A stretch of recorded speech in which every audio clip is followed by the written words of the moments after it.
Sis, Oh. mamaya gisingin mo ako, matulog muna ka saglit. Grabe kong puyat. May lalakarin ako mamaya dun sa palengke. Importante yun. Pagkalam lang ako mamaya.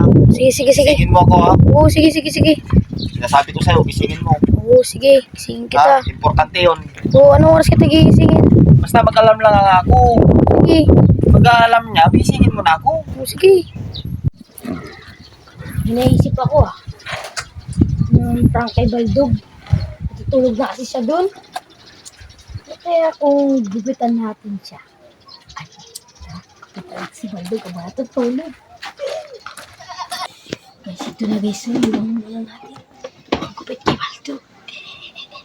Ipaprank natin siya. Gamit ito. Na. Guys, natutulog na siya. Tara, galawin muna natin ilaw niya para makapita natin siya.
Ingay na.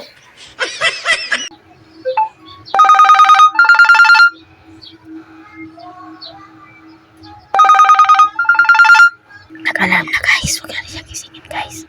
Bayan natin siya.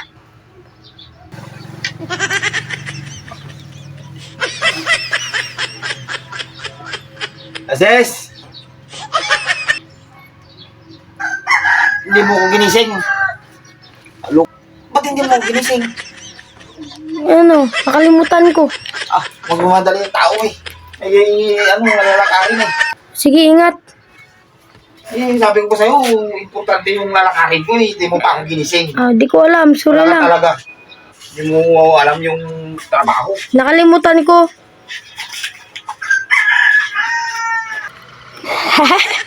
Guys, nagpunta na siya sa may palengke.